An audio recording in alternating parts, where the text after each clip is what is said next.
Welcome back, Beatles fans. Today we're exploring one of John Lennon's most haunting masterpieces, Strawberry Fields Forever.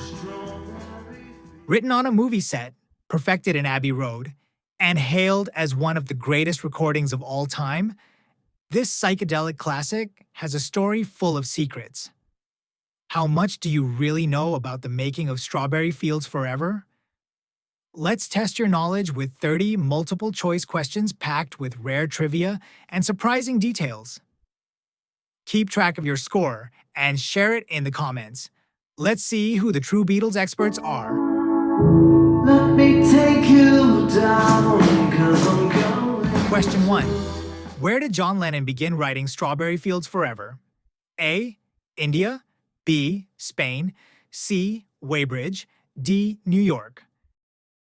Answer: John began sketching it while filming How I Won the War in Almeria, Spain. Not your average songwriting location, right? Let's dig deeper. Question 2. What childhood memory inspired the title? A. A local fairground. B. A Salvation Army children's home in Liverpool. C. A neighborhood pub. D. A penny lane shop. Answer: Strawberry Field was a Salvation Army home near John's childhood home. Living is easy with eyes closed. Question 3. Who played the iconic Mellotron intro? A. George Martin. B. Paul McCartney. C. George Harrison. D. John Lennon. Answer: Paul played the haunting flute-like intro on Mellotron. Question 4. What was unusual about the final master recording? A. It combined 2 different takes. B. It used no guitars. C. It was recorded outdoors. D. It featured Yoko Ono. Answer: George Martin spliced 2 separate takes at different speeds to create the final version. It's getting hard to be Question 5. Who suggested slowing down John's vocal tape for effect? A. George Martin. B. Paul McCartney. C. Jeff Emmerich. D. George Harrison. Answer: Emmerich proposed slowing down the tape to deepen John's voice. Question 6. What instrument did Ringo play that gave the song its rolling feel? A. Bongos. B. Timpani. C. Swung tom-toms. D. Steel drums. Answer: Ringo's tom fills gave the song its hypnotic movement. Let me take Question 7. you down. Which session originally included trumpets and cellos? A. First demo. B. Take 7 with brass and strings. C. Mellotron rehearsal. D. Anthology remix. Answer: Take 7 had an elaborate brass and cello arrangement later scrapped. Question 8. Who pushed to keep the song experimental instead of simplifying it? A. John Lennon. B. Paul McCartney. C. George Martin. D. Ringo Starr. Answer: John insisted it remain psychedelic, despite Martin's doubts. Nothing is real. Question 9. What instrument did Mal Evans play in some takes? A. Maracas. B. Swanee whistle. C. Tambourine. D. Trumpet. Answer: Mal Evans added tambourine alongside Ringo's drums. Question 10. What does John famously mutter at the fade-out? A. I buried Paul. B. Cranberry sauce. C. Turn me on, dead man. D. Good night. Answer: Fans misheard it as I buried Paul, fueling the Paul is dead rumors. That one sparked decades of conspiracy theories. Here's another deep cut. Strawberry fields forever. Question 11. Which early instrument idea was quickly abandoned? A. Harpsichord. B. Electric guitar fuzz. C. Sitar. D. Moog synthesizer. Answer: George briefly tried sitar before the Mellotron dominated the track. Question 12. What was unique about John's vocal performance on the final master? A. It was double-tracked. B. It came from 2 takes spliced. C. It was sung outdoors. D. It was sung with a vocoder. Answer: His vocal shifts midway due to Martin's tape edit. No one, nothing Question 13. Which Beatle said Strawberry Fields Forever was his favorite recording with the band? A. John Lennon, B. Paul McCartney, C. George Harrison, D. Ringo Starr. Answer: John often cited it as his finest Beatles work. Question 14. Why was George Martin hesitant about the splice? A. The keys didn't match. B. The tempos clashed. C. The pitch was off. D. The bass was too loud.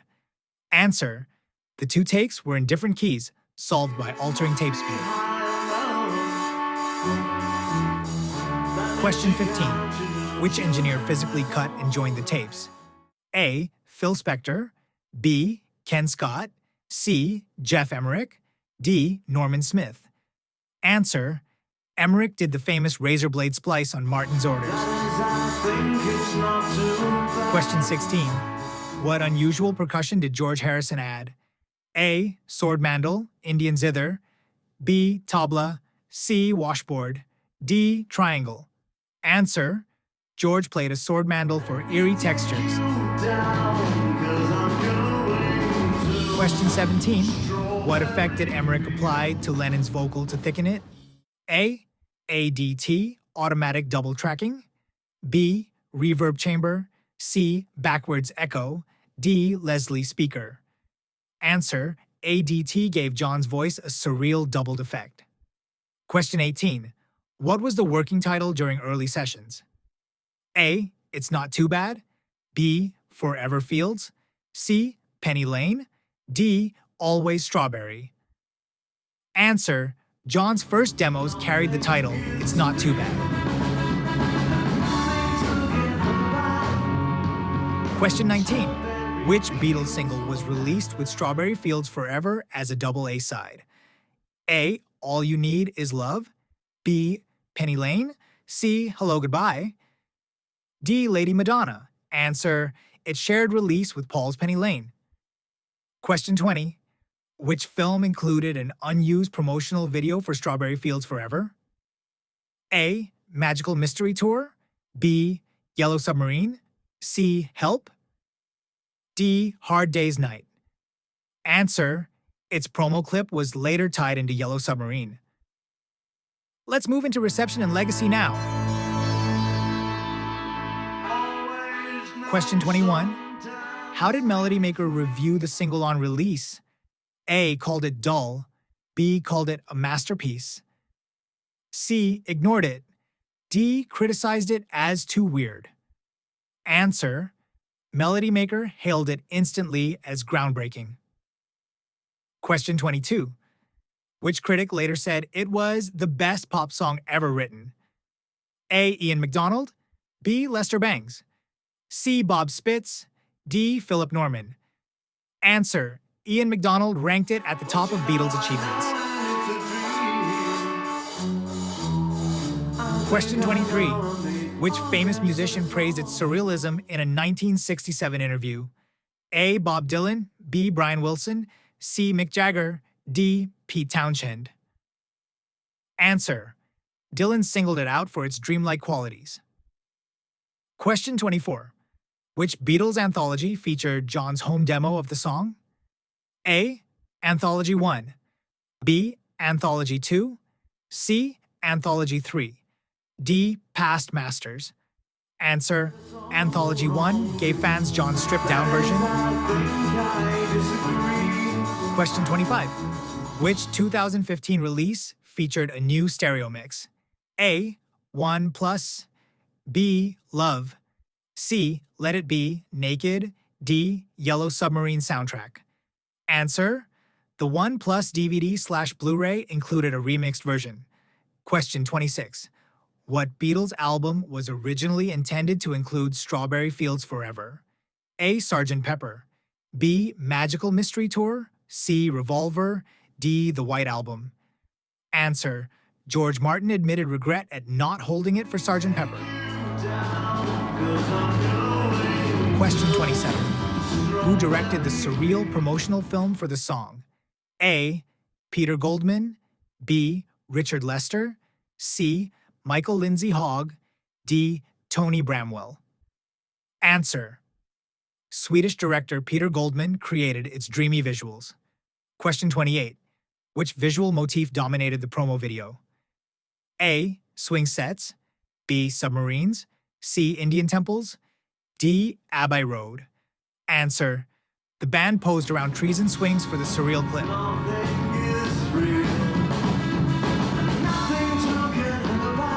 Question 29. Where was the promo video shot? A. Seven Oaks, Kent. B. Central Park, NY. C. Strawberry Field, Liverpool. D. Hyde Park, London. Answer. Filmed at Knoll Park in Seven Oaks, Kent. Question 30. Which Beatles compilation later featured both Strawberry Fields and Penny Lane as a highlight? A. Magical Mystery Tour. B. Red Album. C. Blue Album. D. Beatles 1. Answer. They became staples on the US Magical Mystery Tour LP. And that's our deep dive quiz on Strawberry Fields Forever. Out of 30, how many did you get right? Drop your score in the comments and share this video with your fellow Beatles fans to challenge them too. Don't forget to like and subscribe for more Beatles trivia deep dives. And remember, nothing is real, and Strawberry Fields is forever.